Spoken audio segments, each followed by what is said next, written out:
शुभ अंतरिक्ष की विशालता देखकर सबसे पहला विचार क्या आया आपको?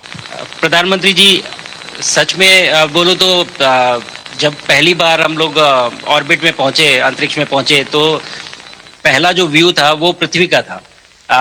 और पृथ्वी को बाहर से देख के जो पहला ख्याल और पहला जो थॉट मन में आया वो ये था कि पृथ्वी बिल्कुल एक दिखती है। मतलब बाहर से कोई सीमा रेखा नहीं दिखाई देती, कोई बॉर्डर नहीं दिखाई देता।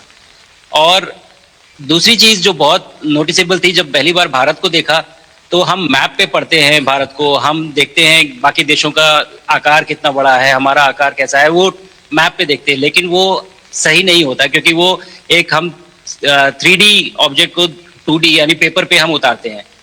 भारत सच में बहुत भव्य दिखता है, बहुत बड़ा दिखता है, जितना हम मैप पे देखते हैं उससे कहीं ज्यादा बड़ा। और जो वननेस की फीलिंग है, पृथ्वी की वननेस की फीलिंग है, जो हमारा भी मोटो है कि अनेकता में एकता, वो बिल्कुल उसका महत्व ऐसा समझ में आता है बाहर से देखने में कि लगता है कि कोई बॉर्डर एग्जिस्ट ही नहीं करता, कोई राज्य नहीं एग्जिस्ट करता, कंट्रीज नहीं एग्जिस्ट करती। फाइनली हम सब ह्यूमैनिटी का पार्ट है और अर्थ हमारा एक घर है और हम सब के सब उसके सिटीजन्स हैं। शुभ परिक्रमा करना भारत की सदियों पुरानी परंपरा है। आपको तो पृथ्वी माता की परिक्रमा का सौभाग्य मिला है। अभी आप पृथ्वी के किस भाग के ऊपर से गुजर रहे होंगे? जी प्रधानमंत्री जी, इस समय तो मेरे पास ये इंफॉर्मेशन उपलब्ध नहीं है, लेकिन थोड़ी देर पहले मैं खिड़की से, विंडो से बाहर देख रहा था, तो हम लोग हवाई के ऊपर से गुजर रहे थे। और हम दिन में 16 बार परिक्रमा करते हैं, 16 सूर्योदय और 16 संन्यास, सनराइज और सनसेट हम देखते हैं ऑर्बिट से। और बहुत ही अचंभित कर देने वाला ये पूरा प्रोसेस है। इस परिक्रमा में, इस तेज गति में, जिस हम इस समय करीब 28,000 किलोमीटर प्रति घंटे की रफ्तार से चल रहे हैं आपसे बात करते वक्त, और ये गति पता नहीं चलती क्योंकि हम तो अंदर हैं, लेकिन कहीं ना कहीं ये गति जरूर दिखाती है कि हमारा देश कितनी गति से आगे बढ़ रहा है इस समय, कि हम यहाँ पहुंचे हैं और अब यहाँ से और आगे जाना। तो सबसे पहले तो ये बताइए, वहां सब कुशल मंगल है? आपकी तबीयत ठीक है? जी प्रधानमंत्री जी, बहुत बहुत धन्यवाद आपकी विशेष का और 140 करोड़ मेरे देशवासियों की विशेष का।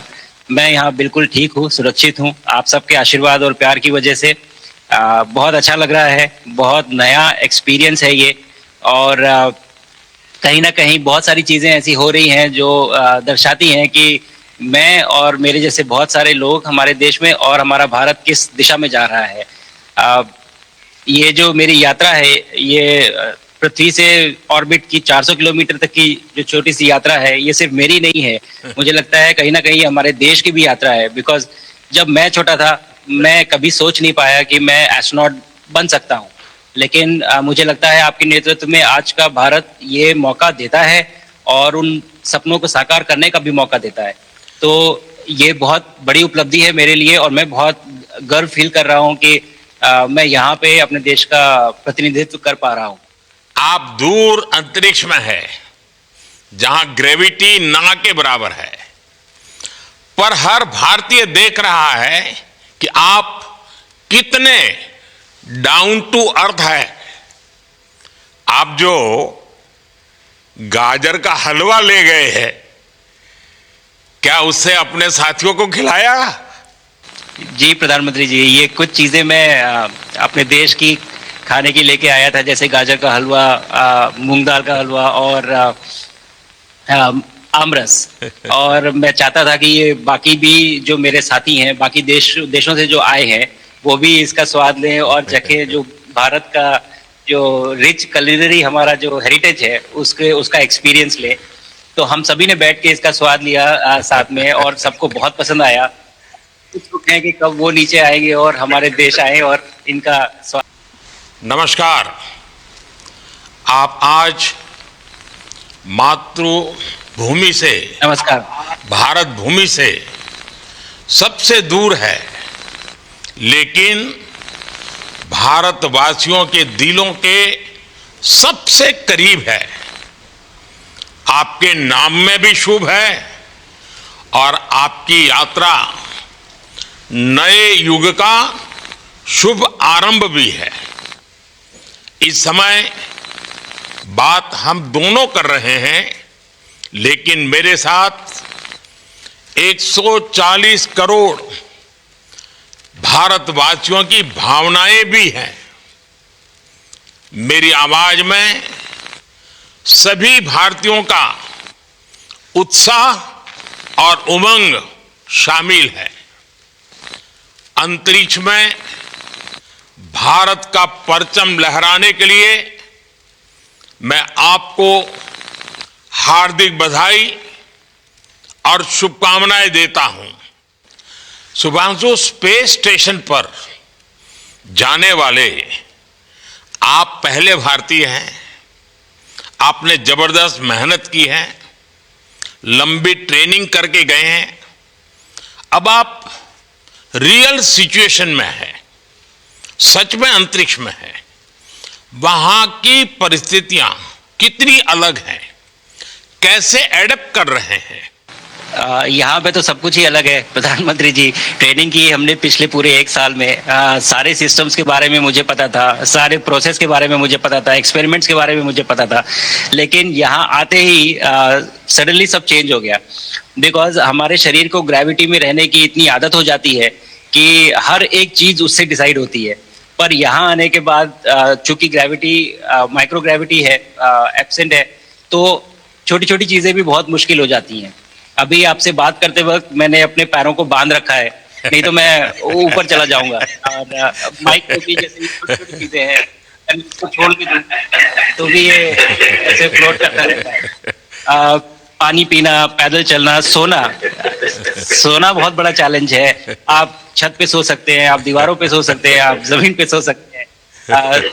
तो पता सब कुछ होता है प्रधानमंत्री जी। ट्रेनिंग अच्छी है, लेकिन वातावरण चेंज होता है तो थोड़ा सा यूज्ड टू होने में 1-2 दिन लगते हैं, बट फिर ठीक हो जाता है। भारत की ताकत साइंस और स्पिरिचुअलिटी दोनों है। आप अंतरिक्ष यात्रा पर हैं, लेकिन भारत की यात्रा भी चल रही होगी। भीतर में भारत दौड़ता होगा। क्या उस माहौल में मेडिटेशन और माइंडफुलनेस का लाभ भी मिलता है क्या? जी प्रधानमंत्री जी, मैं बिल्कुल सहमत हूँ। मैं कहीं ना कहीं ये मानता हूँ कि भारत ऑलरेडी दौड़ रहा है, और ये मिशन तो केवल एक पहली सीढ़ी है उस एक बड़ी दौड़ का। और हम ज़रूर आगे पहुँच रहे हैं, और अंतरिक्ष में हमारे खुद के स्टेशन भी होंगे और बहुत सारे लोग पहुँचेंगे। और माइंडफुलनेस का भी बहुत फ़र्क पड़ता है। बहुत सारी सिचुएशंस ऐसी होती हैं नॉर्मल ट्रेनिंग के दौरान भी या फिर लॉन्च के दौरान भी, जो बहुत स्ट्रेसफुल होती हैं, और माइंडफुलनेस से आप अपने आप को उन सिचुएशंस में शांत रख पाते हैं, और अपने आप को काम रखते हैं, अपने आप को शांत रखते हैं, तो आप अच्छे डिसीजन ले पाते हैं। कहते हैं कि दौड़ते हुए भोजन कोई भी नहीं कर सकता, तो जितना आप शांत रहेंगे उतना ही अच्छे से आप डिसीजन ले पाएंगे। तो आई थिंक माइंडफुलनेस का बहुत इंपॉर्टेंट रोल होता है इन चीज़ों में। तो दोनों चीज़ें अगर साथ में प्रैक्टिस की जाएं तो ऐसे एक चैलेंजिंग एनवायरनमेंट में या चैलेंजिंग वातावरण में मुझे लगता है ये बहुत ही यूजफुल होंगी, और बहुत जल्दी लोगों को अडेप्ट करने में मदद करेंगी। आप अंतरिक्ष में कई एक्सपेरिमेंट कर रहे हैं। क्या कोई ऐसा एक्सपेरिमेंट है जो आने वाले समय में एग्रीकल्चर या हेल्थ सेक्टर को फायदा पहुंचाएगा? जी प्रधानमंत्री जी, मैं बहुत गर्व से कह सकता हूं कि पहली बार भारतीय वैज्ञानिकों ने 7 यूनिक एक्सपेरिमेंट्स डिज़ाइन किए, जो कि मैं अपने साथ स्टेशन पे लेके आया हूं। और पहला एक्सपेरिमेंट जो मैं करने वाला हूं, जो कि आज ही के दिन में शेड्यूल्ड है, वो है स्टेम सेल्स के ऊपर। सो अंतरिक्ष में आने से क्या होता है कि ग्रेविटी चूंकि एब्सेंट होती है तो लोड खत्म हो जाता है, तो मसल लॉस होता है। तो जो मेरा एक्सपेरिमेंट है वो ये देख रहा है कि क्या कोई सप्लीमेंट दे के हम इस मसल लॉस को रोक सकते हैं या फिर डिले कर सकते हैं। इसका डायरेक्ट इम्प्लीकेशन धरती पे भी है कि जिन लोगों का मसल लॉस होता है ओल्ड एज की वजह से, तो उनके ऊपर ये सप्लीमेंट्स यूज़ किए जा सकते हैं। तो मुझे लगता है कि ये डेफिनेटली वहाँ यूज़ हो सकता है। साथ ही साथ जो दूसरा एक्सपेरिमेंट है वो माइक्रो की ग्रोथ के ऊपर। ये माइक्रो एल्गी बहुत छोटे होते हैं लेकिन बहुत न्यूट्रिशियस होते हैं। तो अगर हम इनकी ग्रोथ देख सकते हैं यहाँ पे और ऐसा प्रोसेस इजाद करें कि ये ज़्यादा तादाद में हम इन्हें उगा सकें और न्यूट्रिशन हम प्रोवाइड कर सकें, तो कहीं ना कहीं ये फूड सिक्योरिटी के लिए भी बहुत काम आएगा धरती के ऊपर। सबसे बड़ा एडवांटेज जो है स्पेस का वो ये है कि ये जो प्रोसेस है यहाँ पे बहुत जल्दी होते हैं, तो हमें महीनों तक या सालों तक वेट करने की जरूरत नहीं होती। तो इसलिए यहाँ के जो रिजल्ट चंद्रयान की सफलता के बाद देश के बच्चों में, युवाओं में विज्ञान को लेकर एक नई रुचि पैदा हुई। अंतरिक्ष को एक्सप्लोर करने का जज्बा बढ़ा। अब आपकी ये ऐतिहासिक यात्रा उस संकल्प को और मजबूती दे रही है। आज बच्चे सिर्फ आसमान नहीं देखते, वे यह सोचते हैं मैं भी वहां पहुंच सकता हूं। यही सोच, यही भावना हमारे भविष्य के स्पेस मिशंस की असली बुनियाद है। आप भारत की युवा पीढ़ी को क्या मैसेज देंगे? प्रधानमंत्री जी, अगर मैं अपने युवाओं पीढ़ी को आज कोई मैसेज देना चाहूँगा तो पहले ये बताऊँगा कि भारत जिस दिशा में जा रहा है, हमने बहुत बोल्ड और बहुत ऊंचे सपने देखे हैं और उन सपनों को पूरा करने के लिए हमें आप सबकी ज़रूरत है। तो उस ज़रूरत को पूरा करने के लिए मैं ये कहूँगा कि सक्सेस का कोई एक रास्ता नहीं होता कि आप कभी कोई एक रास्ता लेता है, कोई दूसरा रास्ता लेता है, लेकिन एक चीज़ जो हर रास्ते में कॉमन होती है वो ये होती है कि आप कभी कोशिश मत छोड़िए, नेवर स्टॉप ट्राइंग। अगर आपने ये मूल मंत्र अपना लिया कि आप किसी भी रास्ते पे हो, कहीं पे भी हो, लेकिन आप कभी गिव अप नहीं करेंगे, तो सक्सेस चाहे आज आए या कल आए पर आएगी जरूर। मुझे पक्का विश्वास है कि आपकी ये बातें देश के युवाओं को बहुत ही अच्छी लगेगी। और आप तो मुझे भली भांति जानते हैं, जब भी किसी से बात होती है तो मैं होमवर्क जरूर देता हूं। हमें मिशन गगनयान को आगे बढ़ाना है, हमें अपना खुद का स्पेस स्टेशन बनाना है और चंद्रमा पर भारतीय एस्ट्रोनॉट की लैंडिंग भी करानी है। इन सारे मिशंस में आपके अनुभव बहुत काम आने वाले हैं। मुझे विश्वास है आप वहां अपने अनुभवों को जरूर रिकॉर्ड कर रहे होंगे। जी प्रधानमंत्री जी, बिल्कुल। ये पूरा मिशन की ट्रेनिंग लेने के दौरान और एक्सपीरियंस करने के दौरान जो मुझे लेसन्स मिले हैं, जो मुझे सीख मिली है, वो सब एक स्पॉन्ज की तरह मैं एब्जॉर्ब कर रहा हूँ और मुझे यकीन है कि ये सारी चीज़ें बहुत वैल्यूएबल प्रूव होंगी, बहुत इम्पॉर्टेंट होंगी हमारे लिए जब मैं वापस आऊँगा और हम इन्हें इफेक्टिवली अपने मिशंस में इनके लेसन्स अप्लाई कर सकेंगे और जल्दी से जल्दी उन्हें पूरा कर सकेंगे। बिकॉज मेरे साथी जो मेरे साथ आए थे, कहीं ना कहीं उन्होंने भी मुझसे पूछा कि हम कब गगनयान पे जा सकते हैं, जो सुन के मुझे बहुत अच्छा लगा और मैंने बोला कि जल्दी ही। तो मुझे लगता है कि ये सपना बहुत जल्दी पूरा होगा और मेरी जो सीख मुझे यहाँ मिल रही है वो मैं वापस आके उसको अपने मिशन में पूरी तरह से 100% अप्लाई करके और उनको जल्दी से जल्दी पूरा करने की कोशिश करेंगे। शुभांशु, मुझे पक्का विश्वास है कि आपका ये संदेश एक प्रेरणा देगा। और जब हम आपके जाने से पहले मिले थे, आपका परिवारजन के भी दर्शन करने का अवसर मिला था और मैं देख रहा हूं कि आपके परिवारजन भी सभी उतने ही भावुक है, उत्साह से भरे हुए हैं। शुभांशु, आज मुझे आपसे बात करके बहुत आनंद आया। मैं जानता हूं आपके जिम में बहुत काम है और 28,000 किलोमीटर की स्पीड से काम कर रहे हैं आपको, तो मैं ज़्यादा समय आपका नहीं लूँगा। आज मैं विश्वास से कह सकता हूं कि ये भारत के गगनयान मिशन की सफलता का पहला अध्याय है। आपकी यह ऐतिहासिक यात्रा सिर्फ अंतरिक्ष तक सीमित नहीं है, यह हमारी विकसित भारत की यात्रा को तेज गति और नई मजबूती देगी।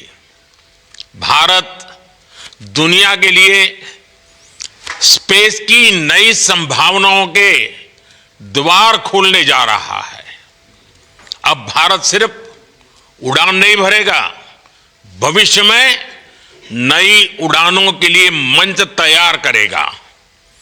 मैं चाहता हूं, कुछ और भी सुनने की इच्छा है आपके मन में, क्योंकि मैं सवाल नहीं पूछना चाहता, आपके मन में जो भाव है अगर वो आप प्रकट करेंगे, देशवासी सुनेंगे, देश की युवा पीढ़ी सुनेगी, तो मैं भी खुद बहुत आतुर हूं कुछ और बातें आपसे सुनने के लिए। धन्यवाद प्रधानमंत्री जी। यहाँ ये पूरी जर्नी जो है, ये अंतरिक्ष तक आने की और यहाँ ट्रेनिंग की और यहाँ तक पहुँचने की, इसमें बहुत कुछ सीखा है प्रधानमंत्री जी मैंने। लेकिन यहाँ पहुँचने के बाद मुझे पर्सनल एकम्प्लिशमेंट तो एक है ही, लेकिन कहीं ना कहीं मुझे ये लगता है कि ये हमारे देश के लिए एक बहुत बड़ा कलेक्टिव अचीवमेंट है। और मैं हर एक बच्चे को जो ये देख रहा है, हर एक युवा को जो ये देख रहा है, एक मैसेज देना चाहता हूँ, और वो ये है कि अगर आप कोशिश करते हैं और आप अपना भविष्य बनाते हैं अच्छे से, तो आपका भविष्य अच्छा बनेगा और हमारे देश का भविष्य अच्छा बनेगा। और केवल एक बात अपने मन में रखिए, that sky is never the limit, ना आपके लिए, ना मेरे लिए और ना भारत के लिए। और ये बात हमेशा अगर आपने मन में रखी तो आप आगे बढ़ेंगे, आप अपना भविष्य उजागर करेंगे और आप हमारे देश का भविष्य उजागर करेंगे। और बस मेरा यही मैसेज है प्रधानमंत्री जी। और मैं बहुत ही भावुक और बहुत ही खुश हूँ कि मुझे मौका मिला आज आपसे बात करने का और आपके थ्रू 140 करोड़ देशवासियों से बात करने का। जो ये देख पा रहे हैं, ये जो तिरंगा आप मेरे पीछे देख रहे हैं, ये यहाँ नहीं था। आज कल के पहले जब मैं यहाँ पे आया हूँ तब हमने ये यहाँ पे पहली बार लगाया है। तो ये बहुत भावुक करता है मुझे और बहुत अच्छा लगता है देख के कि भारत आज इंटरनेशनल स्पेस स्टेशन पहुंच चुका है। शुभांशु, मैं आपको और आपके सभी साथियों को आपके मिशन की सफलता के लिए बहुत बहुत शुभकामनाएं देता हूं। शुभांशु, हम सबको आपकी वापसी का इंतजार है। अपना ध्यान रखिए, मां भारती का सम्मान बढ़ाते रहिए। अनेक अनेक शुभकामनाएं, 140 करोड़ देशवासियों की शुभकामनाएं, और आपको इस कठोर परिश्रम करके इस ऊंचाई तक पहुंचने के लिए बहुत बहुत धन्यवाद देता हूं। भारत माता की जय। धन्यवाद प्रधानमंत्री जी, धन्यवाद। और सारे 140 करोड़ देशवासियों को धन्यवाद। और स्पेस से सबके लिए भारत माता की जय।